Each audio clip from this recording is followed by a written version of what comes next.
ಬ್ಯಾಂಗ್ಳೂರಲ್ಲಿ ನಮ್ಮ middle class ಜನಕ್ಕೆ ಒಂದು ದೊಡ್ಡ ಕನಸು ಏನಂದ್ರೆ ಸ್ವಂತ ಮನೆ ಕಟ್ಟೋದು. ಈಗಿರೋ ಕರೆಂಟ್ ಕಂಡೀಷನ್ಸ್ ಅಲ್ಲಿ ಬೆಂಗಳೂರಲ್ಲಿ ಮನೆ ಕಟ್ಟೋದು ಸಿಕ್ಕಾಪಟ್ಟೆ ಕಷ್ಟ. ಬೆಂಗಳೂರಲ್ಲೇ ಅಷ್ಟು ಕಷ್ಟ ಅಂತ ಇದ್ದೀನಿ. ಸೊ ಕ್ಯಾನಡಾದಲ್ಲಿ ಹೇಗಿರ್ಬೋದು ಕಂಡೀಷನ್ಸ್? ರೀಸೆಂಟ್ಲಿ ನಾನು ಇನ್ಸ್ಟಾಗ್ರಾಮ್ ಅಲ್ಲಿ ಕ್ಯಾನಡಾದಲ್ಲಿ ಮನೆ ಹೇಗಿರುತ್ತೆ ಅಂತ ಒಂದು ವಿಡಿಯೋ ಹಾಕಿದ್ದೆ. ತುಂಬಾ ಜನ ಮೆಸೇಜ್ ಮಾಡಿ ಇನ್ ಸ್ವಲ್ಪ ಡೀಟೇಲ್ಡ್ ಆಗಿ ಇನ್ಫಾರ್ಮೇಶನ್ ಕೊಡಿ ಅಂತ ಕೇಳಿದ್ರಿ. ಹಾಯ್, ಹಲೋ, ನಮಸ್ಕಾರ. ನಾನು ನಿಮ್ಮ ಕನ್ನಡಿಗ ಫ್ರಮ್ ಕ್ಯಾನಡಾ.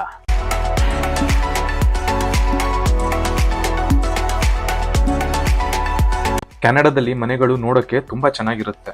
ಯೂಶಲಿ ಕ್ಯಾನಡಾದಲ್ಲಿ ಮನೆ ಡಿಸೈನ್ ಪ್ರಕಾರ ಮನೆಗಳನ್ನ front drive houses, detached houses, semi detached houses, bungalows, condos ಮತ್ತೆ ಅಪಾರ್ಟ್ಮೆಂಟ್ಸ್ ಅಂತ ಕರೀತಾರೆ. ಈ ವಿಡಿಯೋದಲ್ಲಿ ನಾನು ನಿಮಗೆ ಈ ಎಲ್ಲಾ ಮನೆಗಳ ಬಗ್ಗೆ ಇನ್ ಡೀಟೇಲ್ ಎಕ್ಸ್ಪ್ಲೇನ್ ಮಾಡ್ತೀನಿ. ಈ ಎಲ್ಲಾ ಮನೆಗಳ ಬಗ್ಗೆ ತಿಳ್ಕೊಳ್ಳೋ ಮುಂಚೆ ಈ ಮನೆಗಳು ಹೇಗೆ ಬಿಲ್ಡ್ ಮಾಡ್ತಾರೆ ಅಂತ ತಿಳ್ಕೊಳ್ಳೋಣ. Irrespective of the house type, ಈ ಎಲ್ಲಾ ಮನೆಗಳಿಗೆ ಒಂದು ಕಾಮನ್ ಪಾಯಿಂಟ್ ಇದೆ. ಅದು ಏನಂದ್ರೆ ಈ ಎಲ್ಲಾ ಮನೆಗಳನ್ನ 95% ವುಡ್ ಯೂಸ್ ಮಾಡಿ ಬಿಲ್ಡ್ ಮಾಡ್ತಾರೆ. ವುಡ್ ಯೂಸ್ ಮಾಡಕ್ಕೆ ಆಕ್ಚುಲಿ ಒಂದು ರೀಸನ್ ಇದೆ. ಕೆನಡಾದಲ್ಲಿ ಎಕ್ಸ್ಟ್ರೀಮ್ ಕೋಲ್ಡ್ ವೆದರ್ ಇರೋದ್ರಿಂದ ಕಾಂಕ್ರೀಟ್ ಯೂಸ್ ಮಾಡಿ ಬಿಲ್ಡ್ ಮಾಡಿದ್ರೆ ಕೋಲ್ಡ್ ಅಲ್ಲಿ ಕಾಂಕ್ರೀಟ್ ಈಸಿಯಾಗಿ ಕ್ರಾಕ್ ಬಿಟ್ಬಿಡುತ್ತೆ. ಹಾಗಾಗಿ ವುಡ್ ಯೂಸ್ ಮಾಡಿ ಇಲ್ಲಿ ಮನೆಗಳನ್ನ ಬಿಲ್ಡ್ ಮಾಡ್ತಾರೆ. ಫೌಂಡೇಶನ್ಗೆ ಮಾತ್ರ ಕಾಂಕ್ರೀಟ್ ಯೂಸ್ ಮಾಡ್ತಾರೆ. ಅಂಡ್ ಈ concrete cold weather withstand ಮಾಡಕ್ಕೆ ಕೆಮಿಕಲ್ಸ್ ಮಿಕ್ಸ್ ಮಾಡ್ತಾರೆ. ಕೆಮಿಕಲ್ಸ್ ಮಿಕ್ಸ್ ಮಾಡಿ ಫುಲ್ ಮನೆ ಕೂಡ ಕಟ್ಬೋದಲ್ವಾ ಅಂತ ಯೋಚನೆ ಮಾಡ್ತಿದ್ದೀರಾ? ಹಂಗ್ ಮಾಡಿದ್ರೆ ಮನೆಗಳ ರೇಟ್ ಸಿಕ್ಕಾಪಟ್ಟೆ ಜಾಸ್ತಿ ಆಗ್ಬಿಡುತ್ತೆ. ಸೊ ಅದನ್ನ ಅವಾಯ್ಡ್ ಮಾಡಕ್ಕೆ ಜಸ್ಟ್ ಫೌಂಡೇಶನ್ ಅಷ್ಟೇ ಕಾಂಕ್ರೀಟ್ ಯೂಸ್ ಮಾಡಿ ಬೇರೆದಕ್ಕೆಲ್ಲ ವುಡ್ ಯೂಸ್ ಮಾಡ್ತಾರೆ. ಮನೆಗಳು ಹೇಗೆ ಬಿಲ್ಡ್ ಮಾಡ್ತಾರೆ ಅಂತ ಗೊತ್ತಾಯ್ತಲ್ವಾ? ಈಗ ಒಂದೊಂದೇ ಮನೆ ಬಗ್ಗೆ ತಿಳ್ಕೊಳ್ಳೋಣ. ಫ್ರಂಟ್ ಡ್ರೈವ್ ಹೌಸಸ್, ಹೆಸರೇ ಹೇಳೋ ತರ ಡ್ರೈವೇ ಮನೆ ಮುಂದೆ ಇರುತ್ತೆ. ಅಂದ್ರೆ ಬೇಸಿಕಲಿ ಕಾರ್ ಗರಾಜ್ ಮನೆ ಮುಂದೆ ಇರುತ್ತೆ. ಫ್ರಂಟ್ ಡ್ರೈವ್ ಹೌಸಸ್ ಯೂಶಲಿ ನೋಡೋದಕ್ಕೆ ತುಂಬಾ ಬ್ಯೂಟಿಫುಲ್ ಮತ್ತೆ ದೊಡ್ಡದಾಗಿರುತ್ತೆ. ಆಲ್ಸೋ ಗೆರಾಜ್ ಮುಂದೆನೆ ಇರೋದ್ರಿಂದ ಬ್ಯಾಕ್ ಯಾರ್ಡ್ ತುಂಬಾ ದೊಡ್ಡದಾಗಿರುತ್ತೆ. ಕೆನಡಾದಲ್ಲಿ ಮನೆಗಳ ಕಾಸ್ಟ್ ಸಿಟಿ ತಕ್ಕಂಗೆ ವೇರಿ ಆಗುತ್ತೆ. ಕ್ಯಾಲ್ಗರಿಲಿ ಫ್ರಂಟ್ ಡ್ರೈವ್ ಹೌಸಸ್ ಕಾಸ್ಟ್ ಬಂದು $850,000 to $900,000 ಕೆನಡಿಯನ್ ಡಾಲರ್ಸ್, ಅಂದ್ರೆ ಇಂಡಿಯನ್ ರುಪೀಸ್ ಅಲ್ಲಿ 5 to 6 crores ಆಗುತ್ತೆ. ಡಿಟ್ಯಾಚ್ಡ್ ಹೌಸಸ್ ಅಂದ್ರೆ ಕಾರ್ ಗರಾಜ್ ಮನೆಯಿಂದ ಡಿಟ್ಯಾಚ್ ಆಗಿರೋದು. ಈ ತರ ಮನೆಗಳಲ್ಲಿ ಕಾರ್ ಗರಾಜ್ ಮನೆ ಬ್ಯಾಕ್ ಸೈಡ್ ಇರುತ್ತೆ. And also detached houses comparatively front drive houses ಗಿಂತ ಸ್ವಲ್ಪ ಚಿಕ್ಕದಾಗಿರುತ್ತೆ. ಈ ಮನೆಗಳಿಗೂ ಸಹ ಫ್ರಂಟ್ ಯಾರ್ಡ್ ಮತ್ತೆ ಬ್ಯಾಕ್ ಯಾರ್ಡ್ ಎರಡೂ ಇರುತ್ತೆ. ಕ್ಯಾಲ್ಗರಿಯಲ್ಲಿ ಡಿಟ್ಯಾಚ್ಡ್ ಹೌಸಸ್ ಕಾಸ್ಟ್ ಬಂದು $700,000 to $800,000 ಕೆನಡಿಯನ್ ಡಾಲರ್ಸ್, ಅಂದ್ರೆ ಇಂಡಿಯನ್ ರುಪೀಸ್ ಅಲ್ಲಿ 4 to 5 crores ಆಗುತ್ತೆ. ಡಿಟ್ಯಾಚ್ಡ್ ಹೌಸಸ್ ಅಲ್ಲಿ ಸಬ್ ಕ್ಯಾಟಗರೀಸ್ ಇದೆ. Semi detached with single wall sharing, ಅಂದ್ರೆ ಈ ಮನೆಗಳು ಬೇಸಿಕಲಿ ಡಿಟ್ಯಾಚ್ ಮನೆನೆ, ಬಟ್ ಇಲ್ಲಿ 2 ಮನೆ ಪಕ್ಕ ಪಕ್ಕ ಕಟ್ಟಿರ್ತಾರೆ. ಹಂಗಾಗಿ ಒಂದು ಕಾಮನ್ ವಾಲ್ ಇರುತ್ತೆ. ಬೇರೆ ಎಲ್ಲಾ ಫೀಚರ್ಸ್ ಡಿಟ್ಯಾಚ್ಡ್ ಹೌಸಸ್ ತರಾನೇ ಇರುತ್ತೆ. ಕ್ಯಾಲ್ಗರಿಯಲ್ಲಿ detached houses with single wall sharing cost ಬಂದು $600,000 to $700,000 ಕೆನಡಿಯನ್ ಡಾಲರ್ಸ್, ಅಂದ್ರೆ ಇಂಡಿಯನ್ ರುಪೀಸ್ ಅಲ್ಲಿ 3.5 to 4 crores ಆಗುತ್ತೆ. Semi detached with multiple wall sharing, ಈ ಮನೆಗಳು ಹೆಸರೇ ಹೇಳೋ ತರ ಮಲ್ಟಿಪಲ್ ವಾಲ್ಸ್ ಶೇರ್ ಆಗಿರುತ್ತೆ. ಯೂಶಲಿ 4 to 5 ಹೌಸಸ್ ಇರುತ್ತೆ. ಮಲ್ಟಿಪಲ್ ಕಾಮನ್ ವಾಲ್ಸ್ ಇರೋದ್ರಿಂದ ಈ ಮನೆಗಳು ಡಿಟ್ಯಾಚ್ಡ್ ಹೌಸಸ್ ಅಥವಾ detached houses with one shared wall ಗಿಂತ ಕಡಿಮೆ ಕಾಸ್ಟ್ ಇರುತ್ತೆ. ಕ್ಯಾಲ್ಗರಿಯಲ್ಲಿ detached houses with multiple wall sharing ಬಂದು $500,000 to $600,000 Canadian dollars, Indian rupees ಅಲ್ಲಿ ಇದು ಆಲ್ಮೋಸ್ಟ್ 3 to 3.7 crores ಆಗುತ್ತೆ. ಕಾಂಡೋಸ್, ಈ ಮನೆಗಳಿಗೂ ಕೂಡ ಮಲ್ಟಿಪಲ್ ಶೇರ್ಡ್ ವಾಲ್ಸ್ ಇರುತ್ತೆ. ಬಟ್ ಮೇನ್ ಡಿಫ್ರೆನ್ಸ್ ಏನಂದ್ರೆ ಕಾಂಡೋಸ್ಗೆ ಬ್ಯಾಕ್ ಯಾರ್ಡ್ ಇರೋದಿಲ್ಲ. ಕಾಂಡೋಸ್ ಅಲ್ಲಿ 3 floors ಇರುತ್ತೆ ಅಂಡ್ ಫಸ್ಟ್ ಫ್ಲೋರ್ ಅಲ್ಲಿ ಕಾರ್ ಗರಾಜ್ ಇರುತ್ತೆ. ಕ್ಯಾಲ್ಗರಿಯಲ್ಲಿ ಕಾಂಡೋಸ್ ಕಾಸ್ಟ್ ಬಂದು $450,000 to $500,000 ಕೆನಡಿಯನ್ ಡಾಲರ್ಸ್, ಅಂದ್ರೆ ಇಂಡಿಯನ್ ರುಪೀಸ್ ಅಲ್ಲಿ ಆಲ್ಮೋಸ್ಟ್ 2.5 to 3 crores ಆಗುತ್ತೆ. ಕೆನಡಾಗೆ ಹೊಸದಾಗಿ ಬರೋರು ಯೂಶಲಿ ಅಪಾರ್ಟ್ಮೆಂಟ್ಸ್ ಅಲ್ಲಿ ಇರ್ತಾರೆ. In case individual houses afford ಮಾಡಕ್ಕೆ ಆಗಿಲ್ಲ ಅಂದ್ರೆ ತುಂಬಾ ಜನ ಅಪಾರ್ಟ್ಮೆಂಟ್ಸ್ ಅಲ್ಲಿ ಫ್ಲಾಟ್ಸ್ ಬೈ ಮಾಡ್ತಾರೆ. ಕೆನಡಾದಲ್ಲಿ ಸದ್ಯಕ್ಕೆ ಫ್ಲಾಟ್ ಬೈ ಮಾಡೋದೇ ಚೀಪೆಸ್ಟ್ ಆಪ್ಷನ್. ಇಲ್ಲೂ ನಮ್ಮ ಬೆಂಗಳೂರಲ್ಲಿ ಇರೋ ತರನೇ 1 bedroom, 2 bedroom ಮತ್ತೆ 3 bedroom ಅಪಾರ್ಟ್ಮೆಂಟ್ಸ್ ಇರುತ್ತೆ. ಅಂಡ್ ಕರೆಂಟ್ಲಿ ನಾನಿರೋ ಸಿಟಿಯಲ್ಲಿ ಕಾಸ್ಟ್ ಬಂದು $300,000 Canadian dollars to $450,000 Canadian dollars ಇದೆ, ಅಂದ್ರೆ ಆಲ್ಮೋಸ್ಟ್ 2 crores to 2.5 crores ಆಗುತ್ತೆ. ಬಂಗ್ಲೋ ಸ್ಟೈಲ್ ಅಂದ್ರೆ ನಾವ್ ಯೂಶಲಿ ಏನ್ ಅನ್ಕೋತೀವಿ ಅಂದ್ರೆ ಸಿಕ್ಕಾಪಟ್ಟೆ ದೊಡ್ಡ ಮನೆ ಅಂತ. ಬಟ್ ಇದು ಹಂಗಲ್ಲ. ಕೆನಡಾದಲ್ಲಿ ಬಂಗ್ಲೋ ಸ್ಟೈಲ್ ಮನೆ ಅಂದ್ರೆ ಜಸ್ಟ್ 1 floor ಇರೋ ಮನೆ.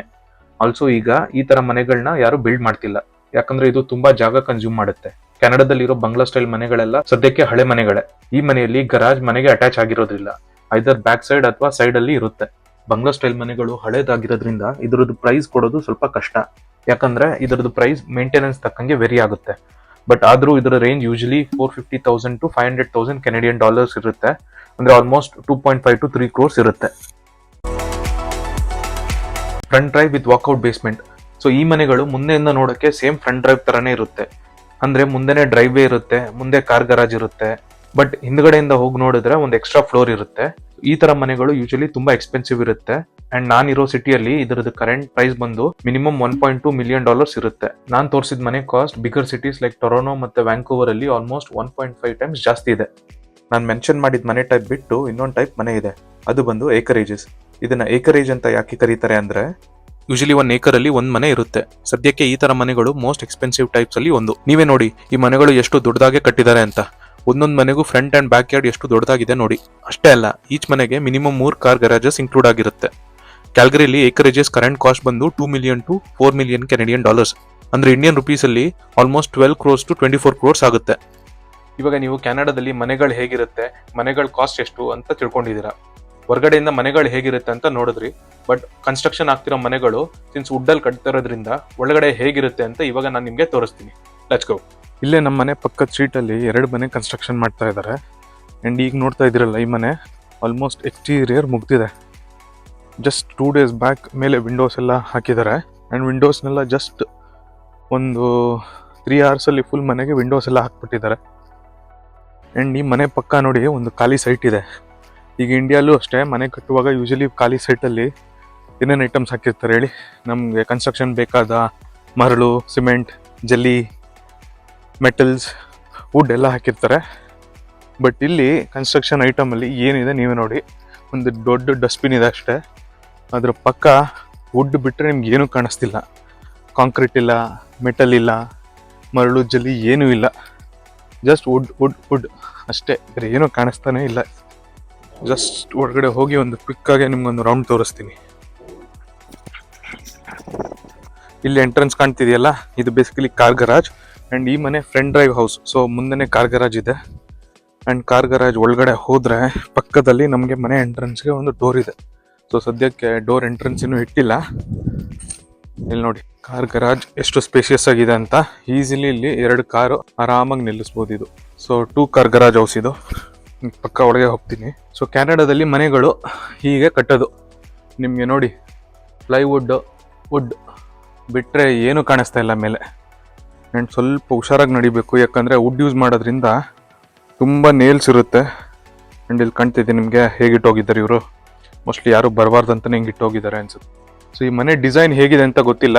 ಮೋಸ್ಟ್ಲಿ ಇಲ್ಲಿ ಕಾಣ್ತಿದೆಯಲ್ಲ, ಇದು ಲಿವಿಂಗ್ ರೂಮ್ ಇರಬೇಕು. And living room full wood, ಕೆಳಗಡೆ ಫ್ಲೋರು ವುಡ್ಡು, ಮೇಲೆ ಸೀಲಿಂಗ್ ವುಡ್ಡು. ಆ್ಯಂಡ್ ಈಗ ಕೆಳಗಡೆ ಬೇಸ್ಮೆಂಟ್ ಹೋಗೋಕ್ಕೆ, ಮೇಲ್ಗಡೆ ಹೋಗೋಕ್ಕೆ ಸ್ಟೇರ್ಸ್ ಇದೆ. ಸ್ಟೇರ್ಸ್ ಕೂಡ ವುಡ್. ಜಸ್ಟ್ ತೋರಿಸ್ತೀನಿ. ಆ್ಯಂಡ್ ಇಲ್ಲಿ ವಾಲ್ಸ್ ಹೇಗೆ ಬಿಲ್ಡ್ ಮಾಡ್ತಾರೆ ಅಂತ ತೋರಿಸ್ತೀನಿ ನೋಡಿ. ಇಲ್ಲಿ ಕೆಳಗಡೆ ಒಂದು ಚಿಕ್ಕ ಪ್ಲೈವುಡ್ ಬಿದ್ದಿದೆ ನೋಡಿ. ಆ್ಯಂಡ್ ಅದು ಎಷ್ಟು ತಿಕ್ಕಾಗಿದೆ ನೋಡಿ. ಇದನ್ನ ವಾಲ್ಸ್ ಥರ ಯೂಸ್ ಮಾಡ್ತಾರೆ ಇಲ್ಲಿ. ಆ್ಯಂಡ್ ಸ್ಟೇರ್ಸ್, ಜಸ್ಟ್ ಕ್ವಿಕ್ಕಾಗಿ ಸ್ಟೇರ್ಸ್ ತೋರಿಸ್ತೀನಿ. ಬಿದ್ದರೆ ಆ್ಯಕ್ಚುಲಿ ಒಂದು ವೈರಲ್ ವಿಡಿಯೋ ಆಗುತ್ತೆ ನಂದು. ಆ್ಯಂಡ್ ಮೇಲೆ ಇದು ಅವ್ರದ್ದು ಮೇಲೆ ಅಪ್ಪರ್ ಫ್ಲೋರ್. ಸ್ವಲ್ಪ ಮೇಲೆ ಹೋಗೋಣ. ಆ್ಯಂಡ್ ಆಗಲೇ ನಿಮಗೆ ತೋರಿಸಿದ್ನಲ್ಲ ಫ್ಲೋರ್ಗೆ ಎಷ್ಟು ದೊಡ್ಡ ಪೀಸ್ ಯೂಸ್ ಮಾಡ್ತಾರೆ ತೋರಿಸ್ತೀನಿ ನೋಡಿ. ಇಷ್ಟೇ ತಿಕ್ಕಿರುತ್ತೆ ಫ್ಲೋರ್ ಆ್ಯಕ್ಚುಲಿ. ಬಟ್ ಆ ಫ್ಲೋರ್ಗೆ ಸಪೋರ್ಟ್ ಅಂತ ತುಂಬ ಪ್ಲೈವುಡ್ಸ್ ಯೂಸ್ ಮಾಡ್ತಾರೆ ಈ ಥರ. ಇದ್ರ ಮೇಲೆ ಆ ಫ್ಲೋರ್ದು ವುಡ್ ಹಾಕ್ತಾರೆ. ಅಂದರೆ ಅದು ಎಷ್ಟು ಸ್ಟ್ರಾಂಗ್ ಇರುತ್ತೆ ಅಂದರೆ ಈಸಿಲಿ ನಾವು ನಮ್ಮದು ಸೋಫಾಸ್, ಬೆಡ್ಸ್, ದೊಡ್ಡ ಭಾರಿ ಐಟಮ್ಸ್ ಎಲ್ಲ ಇಡ್ಬೋದು. ಆ್ಯಂಡ್ ಏನೂ ಆಗಲ್ಲ. ಆ್ಯಂಡ್ ಈ ಮನೆಗಳಿಗೆ ವುಡ್ ಯೂಸ್ ಮಾಡ್ತಾರಲ್ಲ, ಅದನ್ನು ಕೆಮಿಕಲಲ್ಲಿ ಸ್ವಲ್ಪ ಟ್ರೀಟ್ ಮಾಡ್ತಾರೆ. ಹಾಗಾಗಿ ಅದು ಮನೆಗಳು ಯೂಶಲಿ ಹಳೇದಾಗುತ್ತೆ. ಬಟ್ ಆದರೆ ಇನ್ ಕೇಸ್ ಇದನ್ನ ಹೊಡಿದ ಬಿಟ್ಟರೆ ಕ್ಯಾನಡಾದಲ್ಲಿ ಈ ಥರ ವುಡ್ಡಲ್ಲಿ ಕಟ್ಟಿರೋ ಮನೆಗಳು ಈಸಿಲಿ 75 years ಇರುತ್ತೆ. ಬಟ್ ಏನಂದರೆ ಅಷ್ಟು ವರ್ಷ ಯಾರೂ ಇಡಲ್ಲ, ಸೆಲ್ ಮಾಡಿಬಿಡ್ತಾರೆ. ಮನೆ ಹಳೇದಾಗ್ತಾ ಸೆಲ್ ಮಾಡ್ತಾರೆ.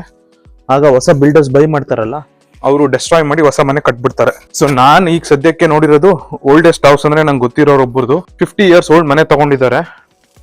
ಅದು ನಡೆಯುವಾಗ ವುಡ್ ಇರೋದ್ರಿಂದ ಒಂಚೂರು ಸೌಂಡ್ ಬರುತ್ತೆ ಅಷ್ಟೇ. ಅದ್ ಬಿಟ್ಟು ಬೇರೆ ಏನು ಪ್ರಾಬ್ಲಮ್ ಇಲ್ಲ ಮನೇಲಿ. ಈ ಮನೆ ನೋಡಿ. ಸೊ ಈ ಮನೆ ಇದು ಫ್ರಂಟ್ ಡ್ರೈವ್ ಅಲ್ವಾ. ಈಸಿಲಿ ಈ ಮನೆ ಆಲ್ಮೋಸ್ಟ್ $900,000 Canadian dollars ಇರುತ್ತೆ ಮಿನಿಮಮ್. $900,000 Canadian dollars ಅಂದ್ರೆ ನಮ್ಮ ಇಂಡಿಯನ್ ರುಪೀಸ್ ಅಲ್ಲಿ ಆಲ್ಮೋಸ್ಟ್ 5.5 crores ಮನೆಗೆ. ಅಂಡ್ ಈ ಮನೇಲಿ ವುಡ್ ಬಿಟ್ರೆ ಬೇರೆ ಏನು ಕಾಣ್ತಾನೆ ಇಲ್ಲ ನಿಮ್ಗೆ. ಸೊ ನಿಮ್ಗೆ ಕಾಂಕ್ರೀಟ್ ತೋರಿಸ್ಬೇಕಂದ್ರೆ ಆಕ್ಚುಲಿ ಹುಡ್ಕೊಂಡು ಹೋಗ್ಬೇಕು. ಬೇಸ್ಮೆಂಟ್ ಹೋದ್ರೆ ಕಾಂಕ್ರೀಟ್ ಕಾಣುತ್ತೆ. ಬಟ್ ಲೈಟ್ ಕಡಿಮೆ ಇದೆ ಅನ್ಸುತ್ತೆ, ತೋರಿಸ್ತೀನಿ ನೋಡೋಣ. ನಿಮಗೆ ಮನೆಯಲ್ಲಿ ಕಾಂಕ್ರೀಟ್ ಸಿಗೋದು ಬರೀ ಇಲ್ಲಷ್ಟೇ, ಬೇಸಿಕಲಿ ಫೌಂಡೇಶನ್.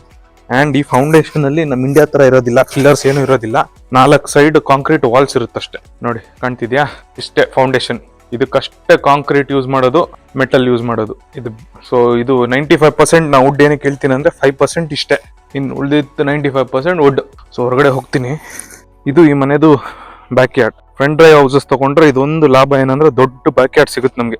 ಎಷ್ಟು ಸ್ಪೇಸ್ ಇದೆ ನೋಡಿ ಮನೆ ಸುತ್ತಲೂ. ಆ್ಯಂಡ್ ಇಲ್ಲಿ ಎಲ್ಲ ಇಂಡಿಪೆಂಡೆಂಟ್ ಹೌಸ್ಗಳಿಗೂ ಫ್ರಂಟ್ ಯಾರ್ಡ್ ಮತ್ತೆ ಬ್ಯಾಕ್ ಯಾರ್ಡ್ ಇರಲೇಬೇಕು. ಆ್ಯಂಡ್ ಇದು ಕಾರ್ನರ್ ಸೈಟ್ ಆಗಿರೋದ್ರಿಂದ ಸಿಕ್ಕಾಪಟ್ಟೆ ಜಾಗ ಇದೆ. ಬಿಲ್ಡ್ ಕಂಪ್ಲೀಟ್ ಆದಮೇಲೆ ಮನೆ ನೋಡಿ ಎಷ್ಟು ಡಿಫ್ರೆಂಟಾಗಿ ಕಾಣುತ್ತೆ ಅಂತ. ಸೊ ಆ ಮನೆಯೂ ಹಿಂಗೆ ಇರುತ್ತೆ, ಸ್ವಲ್ಪ ವಾಕೌಟ್ ಬೇಸ್ಮೆಂಟ್ ಮಾಡಿ. ಸೊ ಇದು ಕಂಪ್ಲೀಟ್ ಆಗಿರೋ ಮನೆ, ಇಲ್ಲಿ ಆಲ್ರೆಡಿ ಯಾರೋ ಇದ್ದಾರೆ. ಆ್ಯಂಡ್ ಇದು ಕಂಪ್ಲೀಟ್ ಆಗ್ತಿರೋ ಮನೆ, ಎಷ್ಟು ಡಿಫ್ರೆನ್ಸ್ ಇದೆ ನೋಡಿ. ಈ ಮನೆ ನೀವು ವುಡ್ಡಲ್ಲಿ ಕಟ್ಟಿದ್ದಾರೆ ಅಂತ ಹೇಳಿದ್ರೆ ಯಾರಾದರೂ ನಂಬೋದೇ ಕಷ್ಟ ಆಗುತ್ತೆ. ಒಂಚೂರು ವುಡ್ ಕಾಣ್ತಾ ಇಲ್ಲ, ಅಷ್ಟು ಕವರ್ ಅಪ್ ಮಾಡಿದ್ದಾರೆ. ಕೆನಡಾದ ಮನೆಗಳು ನಿಮಗೆ ಇಷ್ಟ ಆಗಿದ್ರೆ ಕಮೆಂಟ್ ಮಾಡಿ ತಿಳಿಸಿ. ಆಲ್ಸೋ ಈ ವಿಡಿಯೋ ನಿಮಗೆ ಇಷ್ಟ ಆಗಿದ್ರೆ ಲೈಕ್, ಶೇರ್ ಮತ್ತು ಸಬ್ಸ್ಕ್ರೈಬ್ ಮಾಡಿ. ನೆಕ್ಸ್ಟ್ ವಿಡಿಯೋಲಿ ಸಿಗ್ತೀನಿ. ಅಲ್ಲಿವರೆಗೂ ಟೇಕ್ ಕೇರ್.